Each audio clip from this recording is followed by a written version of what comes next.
SBA Publications.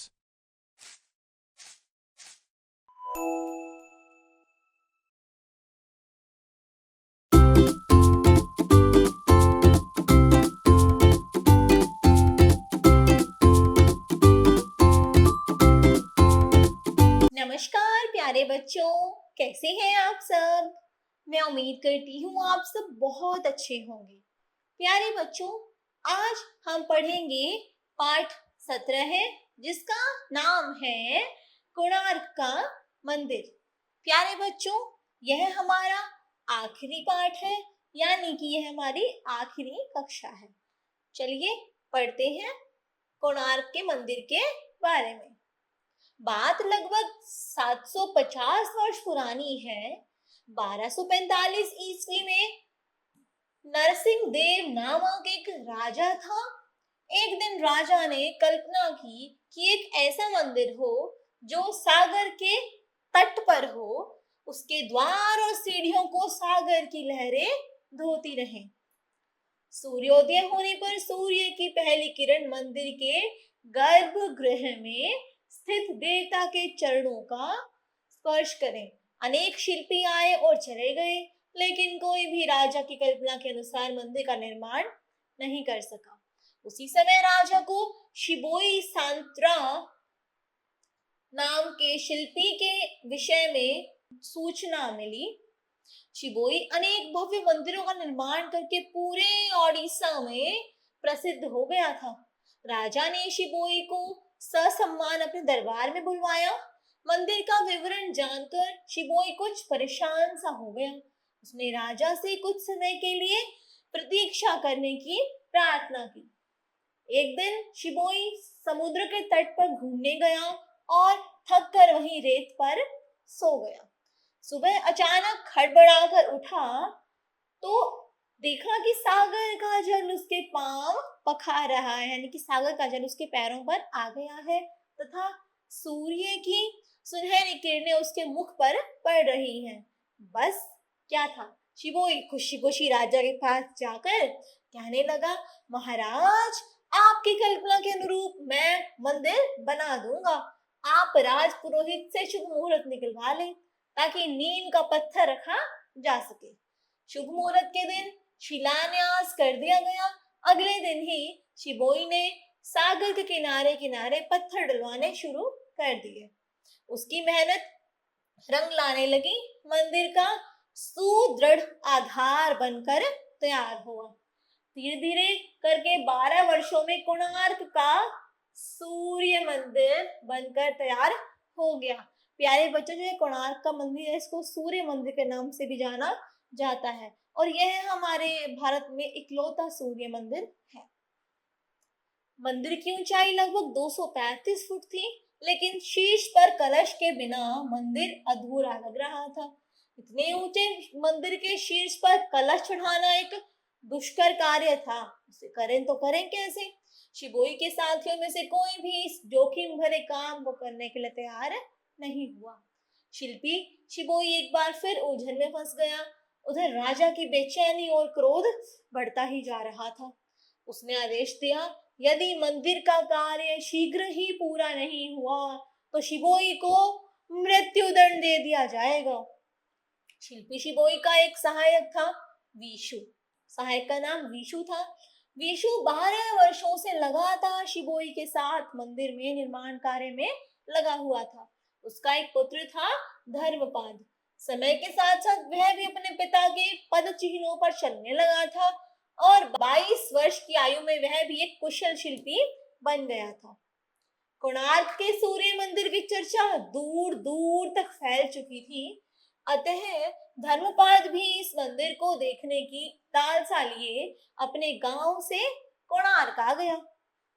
मंदिर को देखकर धर्मपाद बड़ा प्रभावित हुआ, लेकिन मंदिर परिसर में कार्यरत शिल्पियों में छाई उदासी को देखकर उसने अपने पिता से इसका कारण पूछा तो उसके पिताजी ने कहा, इतने ऊंचे मंदिर के शिखर पर कोई भी शिल्पी कलश चढ़ाने में समर्थ नहीं है और राजा ने मंदिर के पूरा न होने पर शिबोई को मृत्युदंड देने की घोषणा कर दी है। अब करें तो हम क्या करें। पिता से सारी बातें जानकर धर्मपाद ने इस दुष्कर कार्य को पूरा करने का संकल्प किया और कलश चढ़ाने के लिए उनसे अनुमति मांगी। अपने पिता को भरोसा दिलाकर धर्मपाद ने काम शुरू कर दिया। कुछ ही समय में उसने कलश को स्थापित कर दिया। यह सही था कि कलश की स्थापना धर्मपाद ने की, लेकिन वह अपने पिता और शिबोई आदि को अपमानित करके इसका श्रेय स्वयं लेना नहीं चाहता था। अतः उसने मंदिर के शीर्ष से कूदकर आत्महत्या कर ली। कोणार्क के सूर्य मंदिर के साथ धर्मपाद का नाम भी अमर हो गया। 1256 ईस्वी में मंदिर का कार्य संपन्न हो जाने पर राजा निहाल हो गया। अपनी कल्पना को साकार रूप में देखकर उसने सभी शिल्पियों को बहुत बहुत सा धन और सम्मान दिया कि तुमने इतना अद्भुत मंदिर तैयार किया। कोणार्क का सूर्य मंदिर अपने आप में कला और कौशल का एक अद्भुत नमूना है। जिस समय यह बना था तब समुद्र की तेज लहरें इस मंदिर के द्वार और सीढ़ियों की धुलाई करती थी। आज समुद्र इस मंदिर से 2 किलोमीटर दूर खिसक गया है। कोणार्क मंदिर सूर्य भगवान के रथ के आकार का एक मंदिर है। 12 महीनों के प्रतीक 12 जोड़ी अलंकृत महाचक्र इस मंदिर रूपी रथ में बने हुए हैं। प्रत्येक महाचक्र की ऊंचाई लगभग 3 मीटर है। सूर्य के साथ अश्वों के परिचायक रूप में यहाँ भी 7 विशाल घोड़ों की मूर्तियां हैं। वास्तव में सूर्य के 7 घोड़े उसकी किरणों के 7 रंगों के प्रतीक हैं। सूर्य के ये 7 घोड़े 7 दिनों का स्मरण कराते हैं। पहिए में बनी 8 तिल्लियां दिन के 8 पहरों का प्रतीक है। पहियों पर बहुत बारीक और सुंदर नक्काशी की गई है। पशु पक्षियों और विभिन्न देवताओं की मूर्तियां बनाई गई हैं। यह मंदिर सचमुच स्थापत्य कला की विशिष्ट धरोहर है। मंदिर की शिल्प कला की एक विशेषता है कला की बारीकी। मंदिर की दीवारों पर बनी पशु पक्षियों, देवी देवताओं, मनुष्यों, अप्सराओं आदि की प्रतिमाएं पर्यटकों का मन मोह लेती हैं। यह मंदिर बहुत अधिक सुंदर है। मंदिर के गर्भगृह में सूर्य की मूर्ति स्थापित की गई थी। प्रातः काल जब सूर्य की किरणें विभिन्न मंडपों से होती हुई सूर्य की प्रतिमा पर पड़ती थी, तब प्रतिमा का मुख शांत और सौम्य प्रतीत होता था।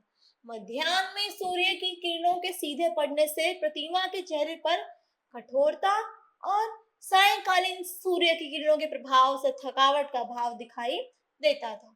आज तो मंदिर का अधिकांश भाग टूट गया है, लेकिन अपने वैभव काल में सूर्य की किरणों के साथ साथ मंदिर की प्रतिमाओं की भावपूर्ण मुद्राओं में भी परिवर्तन आ जाता था। यह मंदिर कितना भव्य रहा होगा, इसकी तो बस कल्पना ही की जा सकती है। महान था वह कल्पना करने वाला राजा, और उससे भी महान थे उसकी कल्पना को साकार करने वाला शिल्पी शिबोई, सांत्रा और धर्मपाद, जिन्होंने राजा के इस सपने को साकार किया। राजा ने तो सपना केवल देखा कि उसे ऐसा मंदिर बनाना है, परंतु साकार तो इन शिल्पियों ने ही किया। अगर यह नहीं होते तो आज वह मंदिर भी नहीं होता। प्यारे बच्चों, ये ऐसा अद्भुत मंदिर हम सबको भी देखना जरूर चाहिए। हम सबको भी एक बार ऐसे मंदिर को देखने जरूर जाना चाहिए। आइए पढ़ते हैं शब्दार्थ। गर्भगृह यानी कि मंदिर का वह भाग जिसमें मूर्ति रखी जाती है। शिल्पी, कारीगर या राजमिस्त्री। शिलान्यास, भवन या मंदिर आदि की नींव का पत्थर रखना यानी कि उसकी शुरुआत करना। परिसर, किसी स्थान के आसपास की जमीन। श्रेय, पुण्य या कार्य पूरा करने पर मिलने वाला सम्मान या फिर यश। प्रतीक, चिन्ह या निशान। मुद्रा, मुख, चेष्टा। पखारना, धोना। स्थापत्य कला, भवन निर्माण की कला। प्यारे बच्चों, आगे आपको अभ्यास कार्य दिया गया है और इस सारे अभ्यास कार्य को आप स्वयं करने का प्रयास करें। प्यारे बच्चों, आज हमने कोणार्क मंदिर के बारे में जाना, जो उड़ीसा में स्थित है, जिसको सूर्य मंदिर के नाम से भी जाना जाता है। आज हमने इस मंदिर के बारे में विशेष रूप से चर्चा करी और गहन अध्ययन किया। प्यारे बच्चों, मैं उम्मीद करती हूँ आज की कक्षा आपको बहुत पसंद आई होगी, अच्छी लगी होगी। आज के लिए इतना ही। धन्यवाद।